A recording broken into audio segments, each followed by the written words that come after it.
Welcome everyone, I'm Jesse Mogul and thank you for tuning in to the American Contingency Podcast. Here at American Contingency, we are a united nationwide community of dedicated Americans ready to face any challenge that comes our way.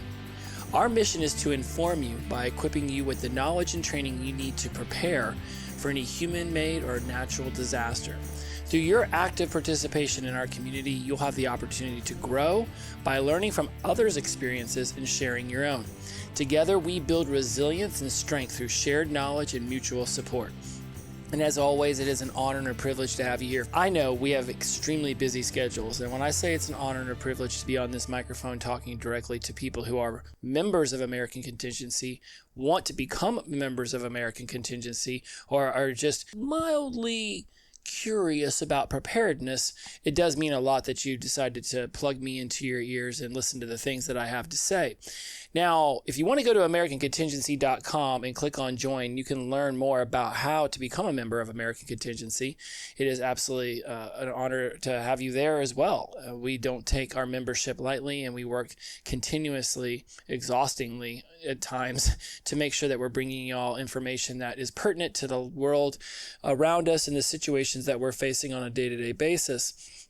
What's interesting is that we will do monthly reports on what our members are the most concerned about. We call it the Concern Index. And generally, you'll find income and economics up there because of inflation and gas prices. And let's face it, is food not ridiculously expensive right now? I'm pretty sure it costs like $15 for a value meal at a fast food restaurant, which I think under the definition of value, they need to change what we call those meals now, because value is no longer what they are. And one of the other things that continuously pops up on the Concern Index would be politics, would be the state of our government, the state of affairs in this country, world around us, what's going on in that nature. Certainly whenever there's a lot of storms or inclement weather conditions, whatever Mother Nature might bring us, those will pop up on the Concern Index.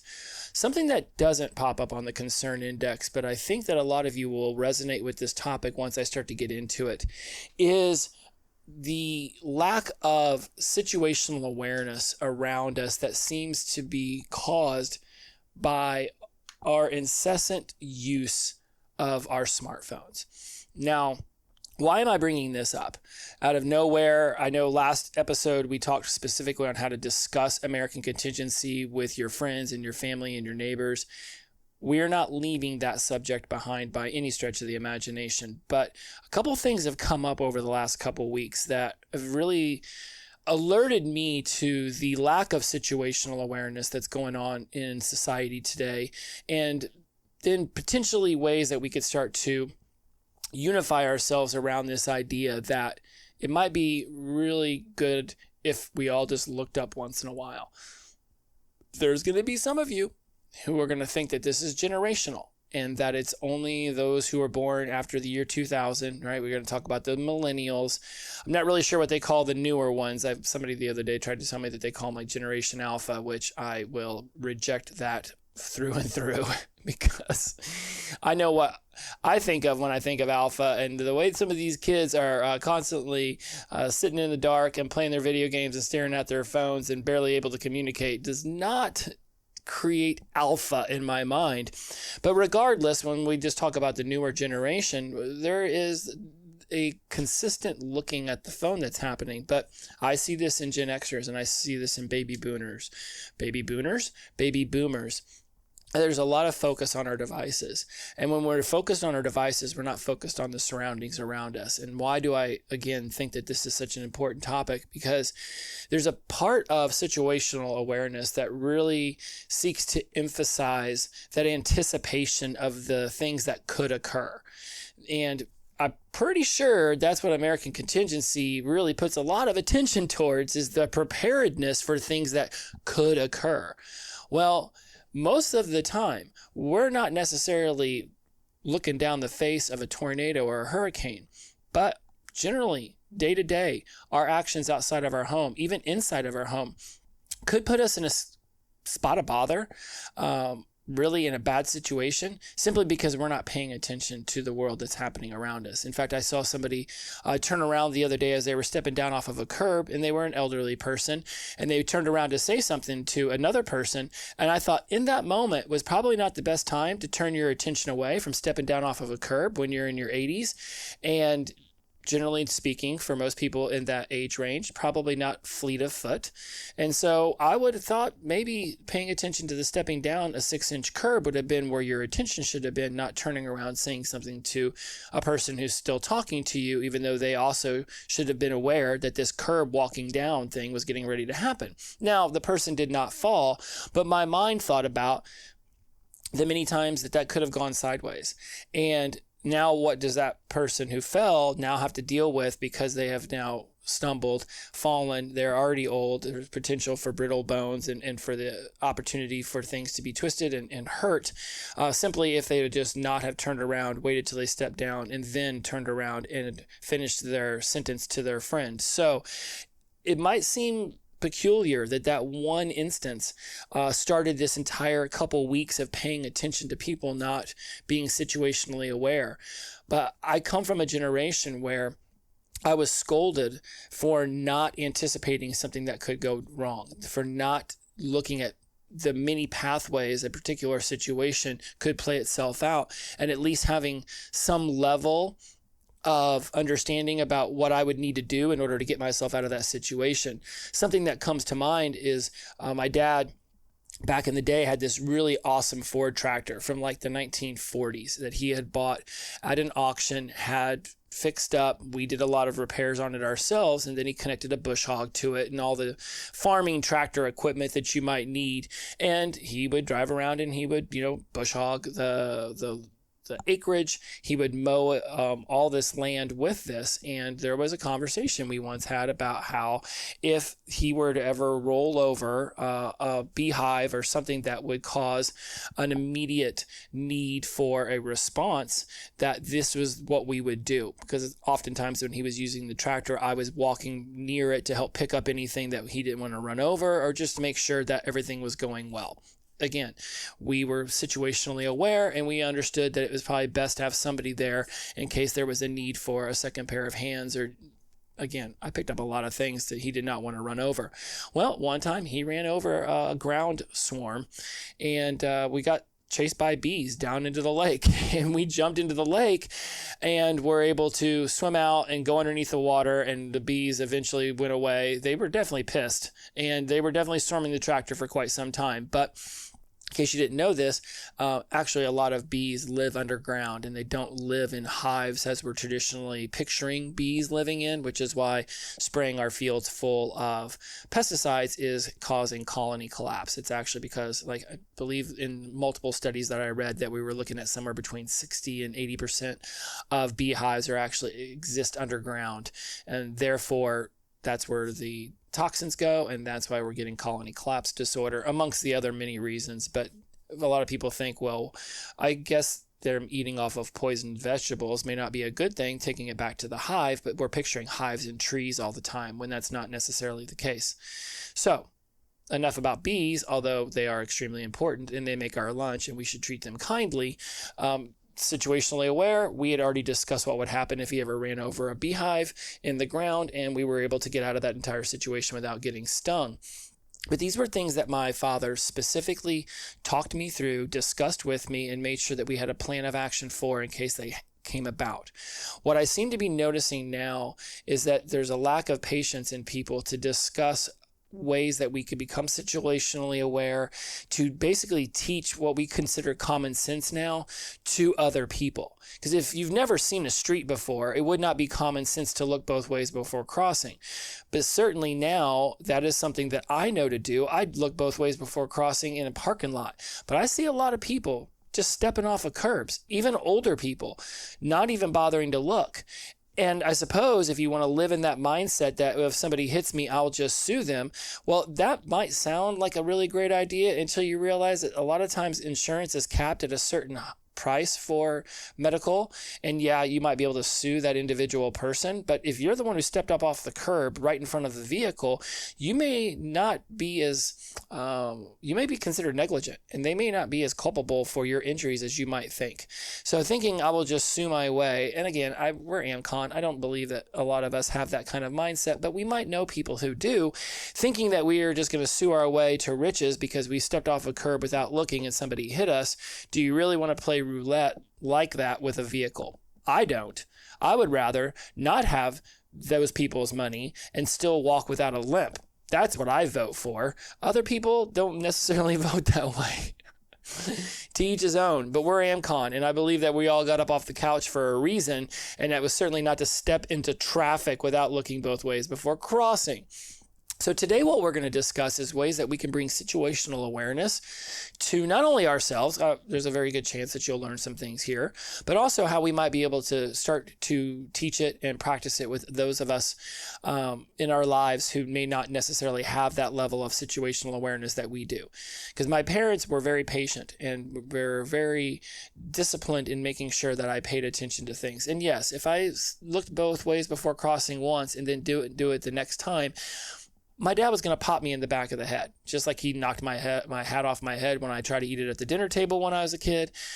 Just like he did many things that got me to be more alert in the moment to what was going on.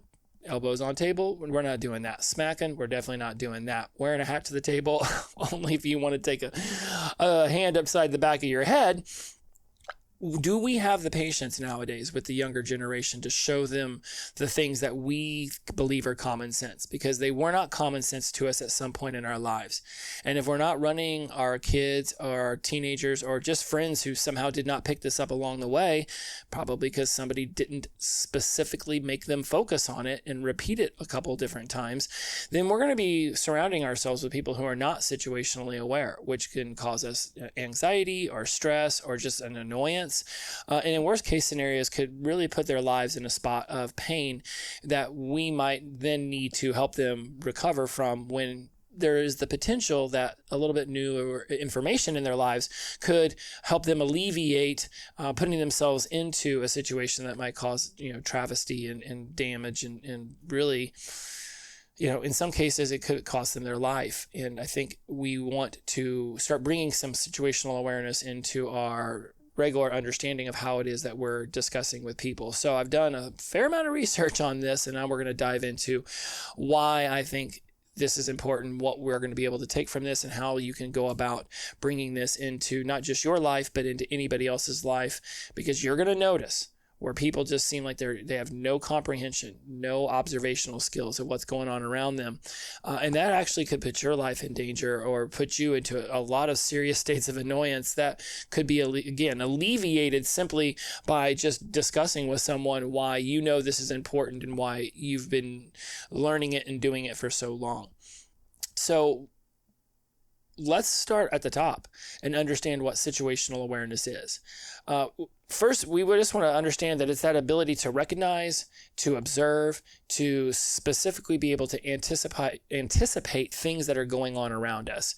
Do we have the ability to recognize exits when we go into a room? Do we have the observational skills to notice if somebody's behaving erratically? Are we actually listening to what's going on around us and noticing if somebody all of a sudden raises their voice and starts to slam things?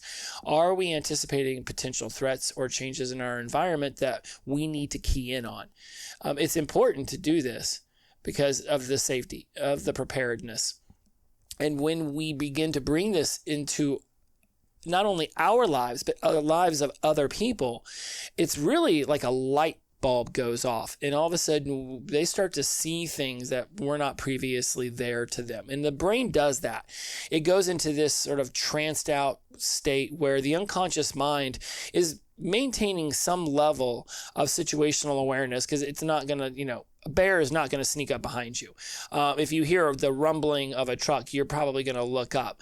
But sadly, so many people have conditioned themselves to step off the curb or put themselves in situations where they might be in danger and nothing has gone wrong, that their unconscious mind may not be cued in on it like ours was a long time ago. Now, what's interesting is when I started to dive into this, and it came about levels of awareness. And there's two different models that I came across. The first one is the 3 levels of situational awareness: perception, comprehension, and projection. What was interesting is when I came across another one, it's actually on the Maricopa County Attorneys General, I'm assuming attorney.org, their website, where it actually discussed that there are, in their world, there's 4. There's observation, orientation, decision, and action. And when you take these two and you pair them together, you realize that there is that ability to perceive what is going on around you, to comprehend it, which is to take it all in fully and be able to put it into your situational awareness filter. That's that problem solving skills, or the comprehension of it and the perception, just noticing that there might be something going on.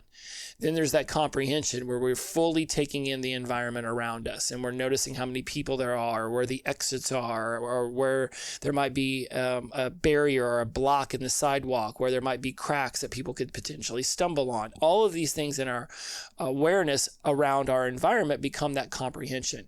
And then there's the projection, where we're able to project potential pitfalls, potential spots of, I would say, ways we could get injured if you really wanted to look at it that way. So now let's move it over to the Maricopa County one that's on their website. So we have the observation, and this is going to be a lot like that perception of the 3-stage one I just discussed. Then there's the orientation, where now we're taking in that comprehension. We're orienting ourselves to our environment. Now, whereas the 3-stage one has that projection, where we start to really think about all the things that could go sideways, and perhaps using our critical thinking skills to come up with solutions for those. That's where the Maricopa County's 4-step process, and again, I'm sure it's in other places on the internet, but I'm just going to give credit where credit is due and keep saying Maricopa County. That's where that decision comes in, because we're at some point we need to make a decision about what it is that we're going to do. This is where we take that projection and we start to project ways that this situation could go sideways. We make a decision about what it is we might do if we found ourselves with immediately needing to take action as their 4th step, where we now know what we would do to protect ourselves, to maintain our safety, and what we would ultimately, the pathway that would get us there. This reminds me of when Tom used to coach me up about what I would do if Los Angeles had an earthquake, and he would say, well, have a storage facility outside of town that you could then drive your car to on, half tank of gas, if that's all you had, and then you could be able to put more gas and get your provisions and put them in your car and continue making your way out east, hopefully to either Oklahoma or Alabama, where I have family, and then I could start to shelter in place with them. That's where we're going to begin to utilize the observation, orientation, decision, and action. And once we have decided and then we know where we're going to take action, now we have thought things through. And that's that projection. So I'll put this in the show notes. There's perception, comprehension, and projection. And if we pair that with observation, orientation, decision, and action, now we've given ourselves a very clear, distinct, linear pathway to situational awareness. Now, common barriers that could come around with this would obviously be the distractions of the mobile devices. Perhaps there's a jackhammer or loud noises. There could be a lot of people in a specific area that could then change what kind of decision you could make and the action you could take, because trying to run towards an exit that another 500 people are also running toward may not be the best use of your critical thinking skills and problem solving in order to find yourself out of harm's way. The phone is going to be one of the biggest barriers we have to just that common sense we think that should overrule people's making of unsound decisions that could put them into a potential dangerous situation. It's going to be the phone time and time again. Even if somebody's not looking at it, if they're listening to their earbuds, if they're having a conversation, they're listening to music, it's going to take away some level of situational awareness. At any given second of the day, 2.3 million bits of data are flying our way. Now, I've read in other places, Mikhail Csikszentmihalyi's book, The Flow, or The One, talks about flow state and how there's like 4 to 7 million bits of data coming at us. There was another person. Oh, of course, his name's slipping me now. I think he was the co-author of those Chicken Soup for the Soul books. He says it's 11 million bits of data. That's not important. So when you start hearing how many bits of data are flying at you every single second of your life, how many isn't as important as how many the brain, the conscious mind, can actually hold on to. And that's 0.006%. So out of a 2.3 million bits of data set that I had mentioned at the beginning of this number crunch I'm throwing your way, 126 bits is all that your brain can hold on to at any given second. The rest of it goes into the unconscious mind, and it deletes, distorts, and it generalizes the information based off of any kind of historical markers or memories or experiences you have. So if you walk into a park and there's a bunch of homeless people, you might have a situation in your past that says pay attention to homeless people. So you may not see how many birds, or you may not hear the dogs barking, but you definitely just counted 11 homeless people, and you know where you need to be in order to keep, let's say, 40 feet away from them. You have just spent your 126 bits paying attention to how many homeless people there are and how you might get yourself out of a situation if any of them were to come at you looking to be nefarious. And all the rest of the stuff is just going to get deleted, distorted, and generalized straight to your unconscious mind, because it doesn't believe that any of that other information is as pertinent as how many homeless people are currently in this park. And again, that might be what you cue in on because you have an altercation from your past where a homeless person behaved nefariously around you, and you felt that your life was in danger, or somebody you love's life was in danger, and now that becomes what you pay attention to. If you have no historical references with homeless people that put your life in danger, but you do have historical references with dogs barking very loudly before they attacked somebody that you were around 7 years ago, you might walk into that same park and not see any of the homeless people, but hear the 4 dogs barking. Your brain is just going to delete and distort and generalize what it doesn't think is as important as other aspects of this situation. But there's only so much of that situation you're going to be able to take in until something else pattern interrupts you out of that trance-like mode that your mind is in. So you're in this park. You care about homeless people, your best friend cares about dogs, and all of a sudden you hear a tree limb fall off of a tree. That's going to snap you out of this pattern, this trance-like mode that your mind is in, where you're focused on homeless and somebody else is focused on dogs. Now you hear a gigantic thing fall. You look over and you see that it was a huge tree limb, and now you're focused on the tree limb. And you may not at all notice the homeless people or the dogs barking for a brief moment of time while your attention is turned to the gigantic tree limb that's fallen. And now maybe you're looking for other potential tree limbs that could be falling because you have no idea why that tree limb just fell. And all of this stuff is happening at any given second of any given day when we find ourselves in public. Lots of different cues are coming into the mind, and it's deciding which ones to place at a level of importance. It's a constant hierarchy. And at some point, things just get deleted, distorted, and generalized, and we stop noticing things that used to be important to us. This is where we talk about situational awareness. This is where we say, okay, let's do a drill. Let's pay attention to what's going on. Let's identify exits. Let's observe people. Let's note unusual behaviors. And this can be a really fun game to play with people when you go out and you people watch, which used to be a hobby. That used to be a thing. Now, instead of people watching, we just stare at our phones. But back in the day, when you went somewhere, you didn't just have an attention distracting device in your hands at all times. If you didn't take a magazine or a book with you, then you might go to a park and just have to sit there and look around. This is why people scoff at others who like go bird watching and stuff. And I'm like, actually, that sounds like a really sweet hobby. And when I was younger, I thought bird watching was silly. And now I'm 48 and I think bird watching is pretty cool. I just love being able to spot a tiny little bird on a tree branch 30 feet away and be like, oh my goodness, there's a yellow bird right there. But with smartphones, a lot of us don't have to look up anymore. All of the distraction we could possibly desire in life is coming by simply looking back down. Now, practical strategies for enhancing situational awareness. Now, I've just walked you through why this is important and the levels of situational awareness. We've got perception, comprehension, and projection. And additionally, we've got observation, orientation, decision, and action. And again, I'll put both of those into the show notes, and then you can go off and Google and learn more about them if you desire. Although somewhere in this podcast, there might actually be a training that I'm developing. Common barriers, let's just focus on the phone and whether you're talking to somebody on it, listening to music, or just staring at it. Another common barriers can literally be people around you. It could be noise-making devices that are around you, jackhammers and dump trucks. It could be just your attention being taken away because there's a bunch of helicopters flying over you at the time, which may not sound like something that would normally happen in your life, but when I lived in Hollywood, there was helicopters every single day flying around looking for people who had been nefarious who are now looking to be apprehended.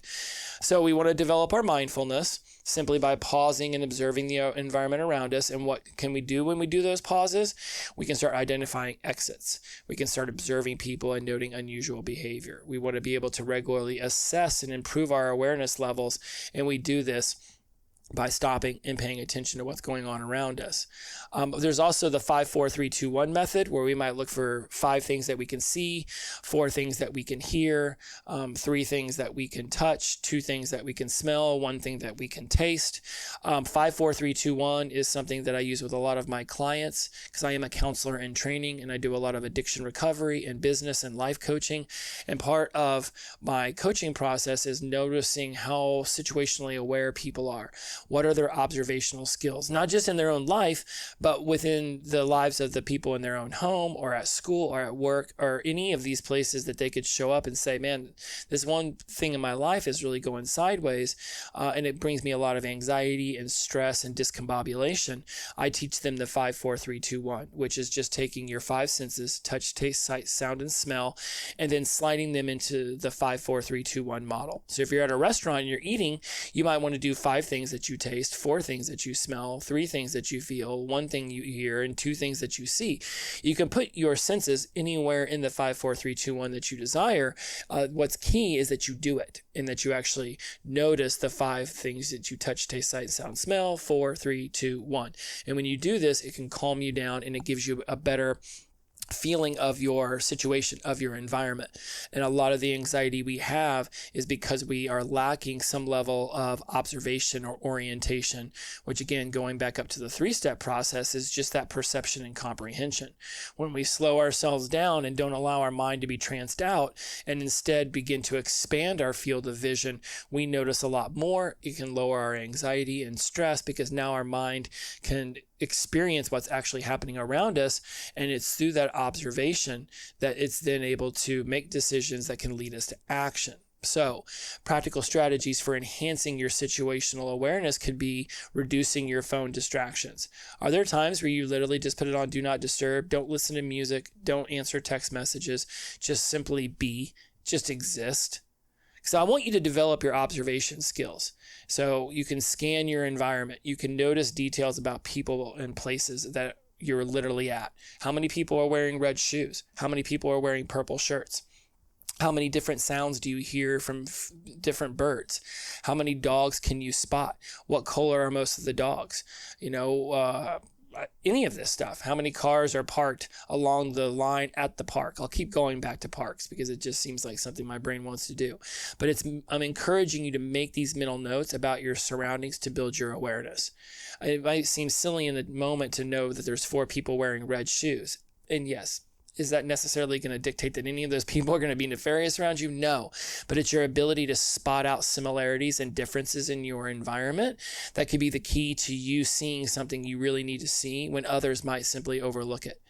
Another way that can be really good here is trusting your instincts and realizing that there's that internal mechanism of the unconscious mind that won't allow itself to be put into harm's way simply because the conscious mind isn't paying attention. I'll bring this really cool thing in. So have you ever seen like a hypnosis act? And a lot of people think that they don't want to be hypnotized because somebody's going to make them bark like a dog or cluck like a chicken or take their clothes off on stage. Well, if you have ever been hypnotized or seen somebody be hypnotized, the unconscious mind has a directive to not allow yourself to be put into pain and to keep you things that you might find fearful. So if you have seen somebody bark like a dog or cluck like a chicken or take off their shirt, exposing, for men, their bare chest, or for females, perhaps their bra. I used to go to Vegas a lot, so I've seen magician shows where they've gotten people to do that, and they've gotten them to agree, and the person laughs and says, there's no way I'll do it. Then they get hypnotized, and then they're the first ones to take off their shirt and start clucking like a chicken. The unconscious mind, there's a part of the unconscious mind that actually wants to do that. Not necessarily take off their shirt and cluck like a chicken, but maybe have that freedom of not being judged when they behave a certain way. I tell you that entire thing so that you understand that when your instincts are telling you something, that is your unconscious alerting you to there being an issue that your conscious mind is not noticing. Trust your instincts. If something doesn't feel right, it's probably because there is something that's not right. Now, it may not necessarily be that somebody's getting ready to pull out a gun and do something super horrendous. It could just merely be that there's a dog over there that's starting to snarl a little bit at a tinier dog. And that simple recognition of that could allow you to go over there and make some noise, snap the big dog out of the pattern of growling at the little dog, and you may have just saved a dog fight. But trust the instincts. If it doesn't feel right, look right, sound right, taste right, smell right, something about it's a little off, it's just important that you heighten your sense of awareness and not dismiss the intuition. You might walk away from that situation completely fine and be like, okay, I was stressed out over nothing.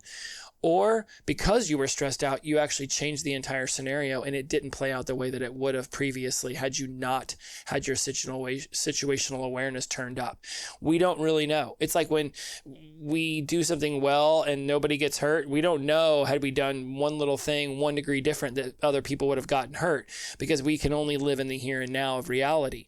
Where other people might jack up their anxiety would be to start to play a bunch of different scenarios of how it could have gone. But now we're just making things up in our head. So trust your instincts. Notice what's going on around you. And if your head wants to start having you play out some scenarios, just notice that you're doing that, and appreciate the fact that you've got the critical thinking skills and those observational awareness moments in your life that allow you to be cued in on what's going on around you, because a lot of people don't. Also, let's think about role-playing scenarios.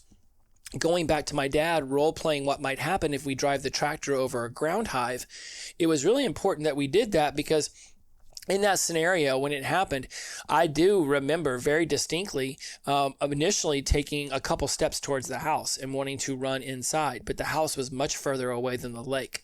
And since Dad was already on his way to the lake, those bees were probably going to cue into me.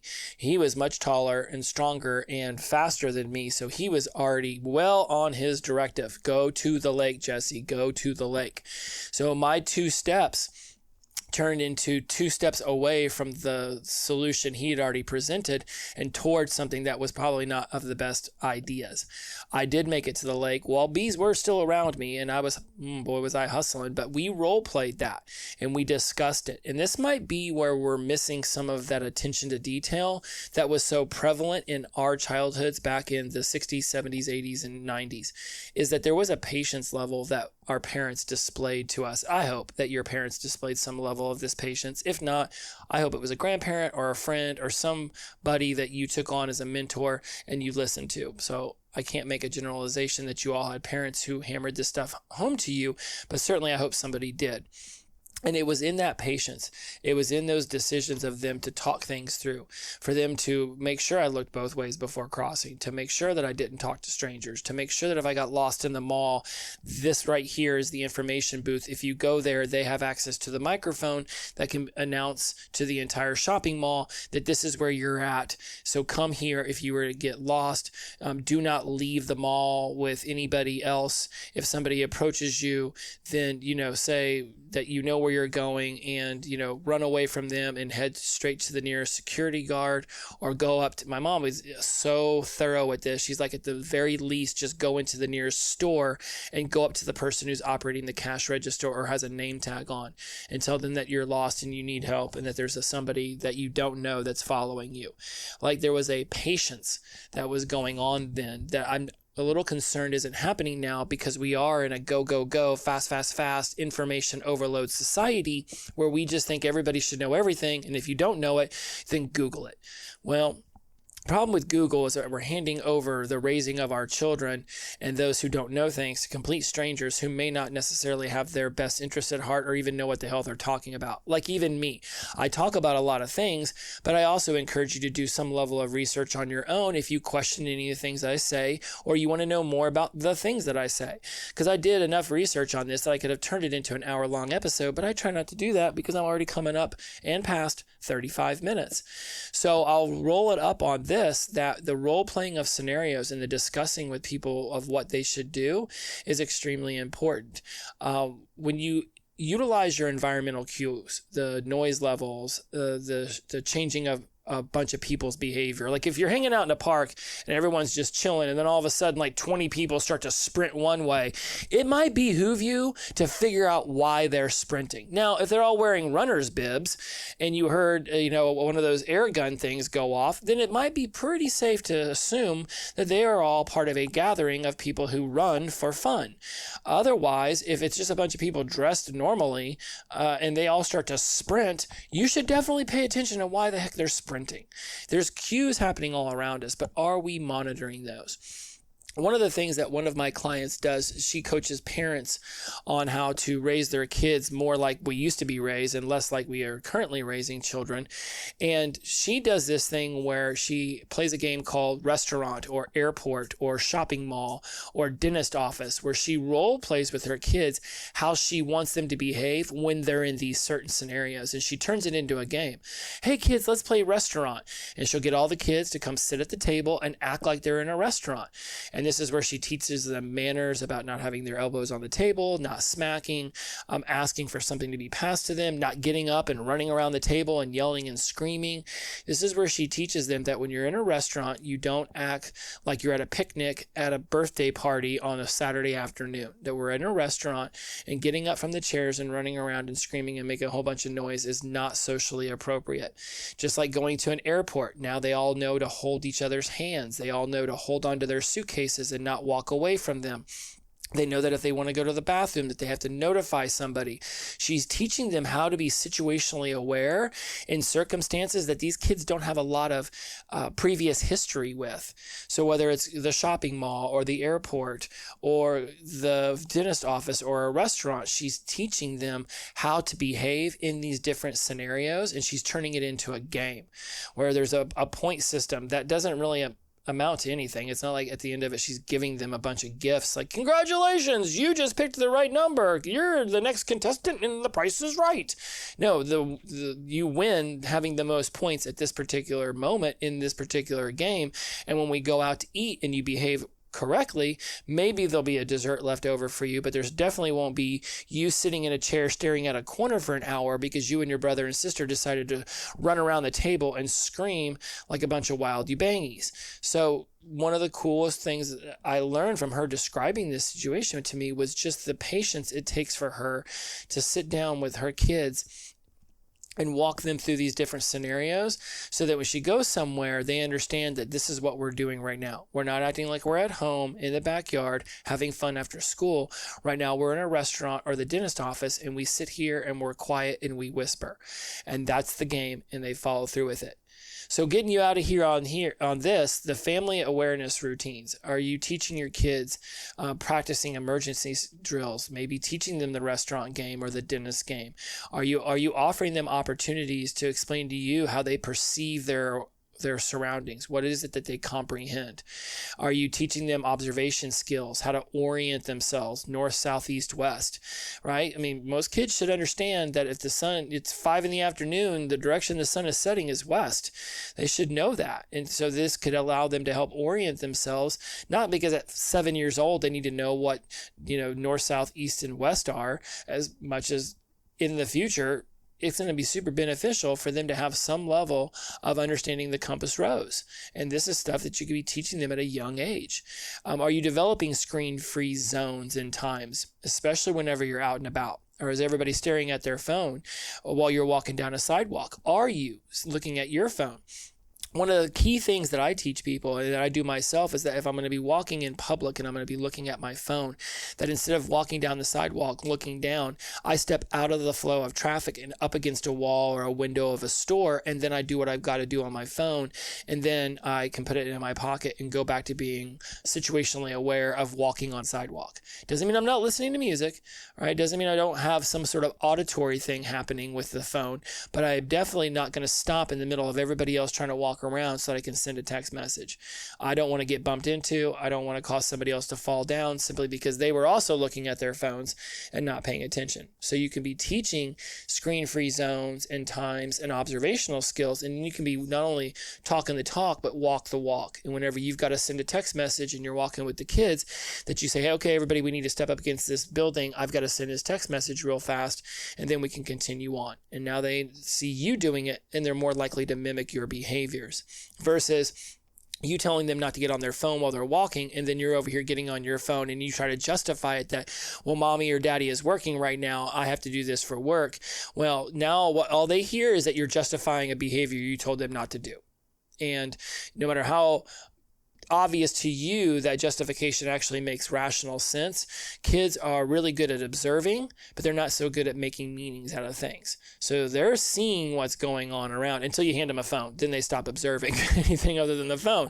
But they're observing. So whenever you guys start yelling in the house, or when you tell them to, throw away the dirty paper plate, or put your dishes in the sink, or put your dishes in the dishwasher, but then you're done using something and you don't do the thing you told them to do, they're going to stop trusting you. They're going to say, well, why should I listen to you? And I get back in the day when I said, why should I do that? My dad would say, because I told you so. And I'd be like, that still doesn't make sense. And then he'd whack me upside the back of the head. And I'd say, sure, sir, whatever you say. We don't live in that world anymore where popping our kids in the back of the head is socially as acceptable as it was back in the day. It's still legal. In fact, when I went to a recent conference on drug addiction in the state of Alabama, they talked about how spanking your kids is still legal, beating your kids is not. And there's a difference. One's emotionally charged and one is emotionally grounded. That's how my dad used to discipline me. He'd sit me down. He'd describe to me the circumstance that he had laid out. He went through and reviewed everything that I did that was against what he had told me to do. And he would finish up with, and this is why you got the C, or this is why you didn't do this correctly in the yard. And I told you then that the punishment would be 3 licks with the belt up against your bare buttocks. And then that was what would happen. And it didn't make it feel any better, the spanking of my buttocks, but I certainly understood that it wasn't being done emotionally charged, that he would sit down and explain to me, and then I would try not to do that again. I didn't always follow through, but I will tell you what, I understood the importance of listening to Dad when it came to looking both ways before riding my bicycle across the street when I almost got hit by a car right in front of him and I got a spanking for it.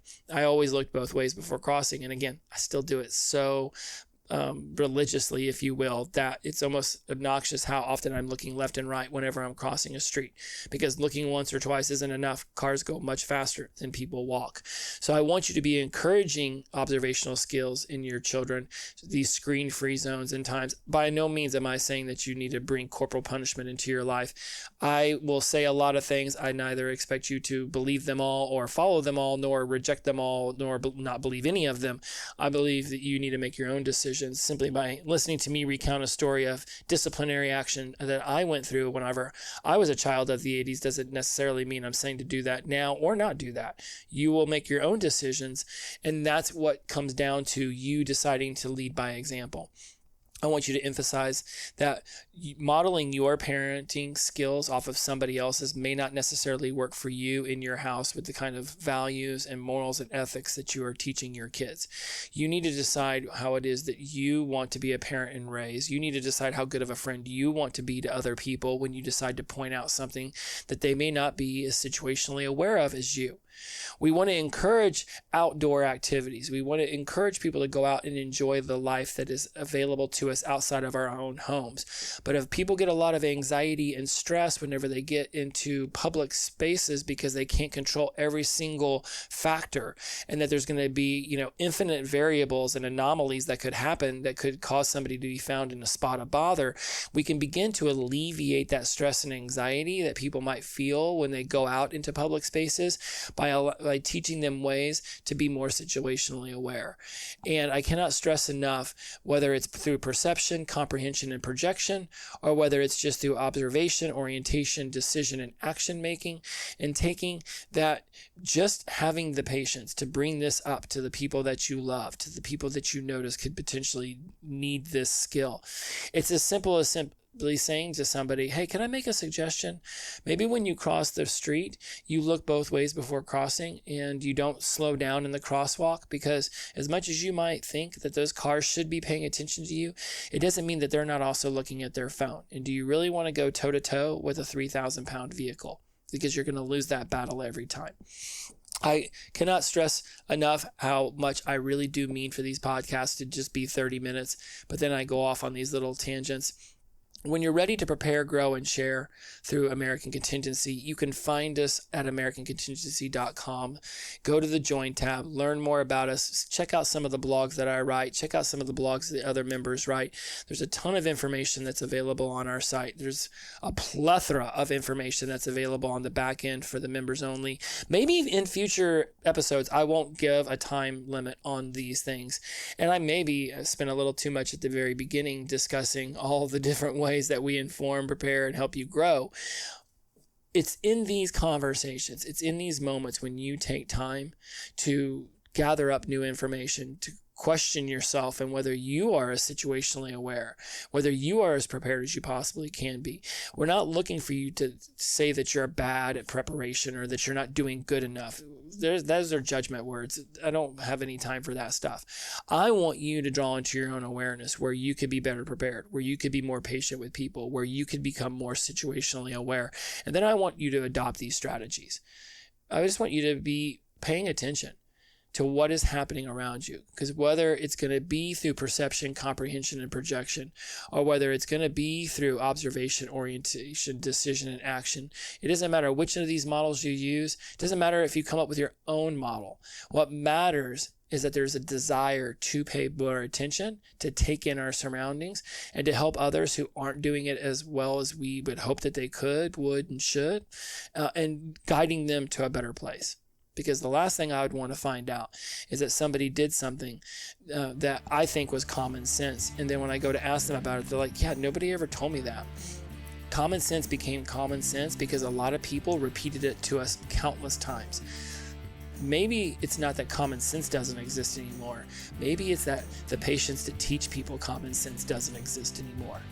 So when you're ready to prepare, grow, and share by building the skills, the network, and the confidence to be ready for whatever comes next, join us at americancontingency.com. We're here when you're ready. We'll keep the fire going so you can find your way. So until the next time, talk to you then. Bye-bye.